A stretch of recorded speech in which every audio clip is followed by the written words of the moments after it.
Kailashahar BJP office ঘেরাও করে বিক্ষোভ হীরাছড়া এডিসি ভিলেজের বাসিন্দাদের। সেই এলাকায় একটি ন্যায্য মূল্যের দোকান নেই। ন্যায্য মূল্যের দোকান রয়েছে বাবুর বাজার এলাকায়। এতে করে অনেক সমস্যা হয় এলাকাবাসীর সেখান থেকে রেশন সামগ্রী আনতে।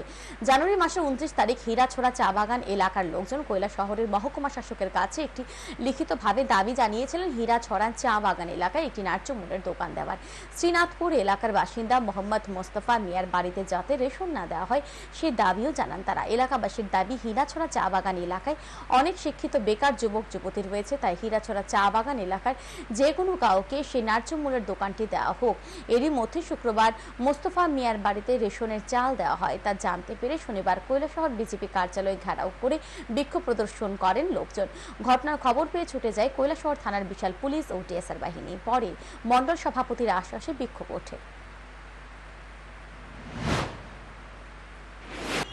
একজন সেক্রেটারি যার বাড়িতে দুইটা চাকরি আছে বর্তমানে, উনার নামে রেশন শু লাইসেন্স দেওয়া হয়েছে, কিন্তু উনি হীরাচড়াতে এই রেশন শুটা না দিয়ে, এই ন্যায্য মূল্যের দোকানটা হীরাচড়াতে না দিয়ে এখন উনার বাড়ি থেকে আমাদের নিতে হবে এমন বলে আমাদের হুমকি দিচ্ছে। শ্রীনাথপুর থেকে হুমকিটা কে দিচ্ছে?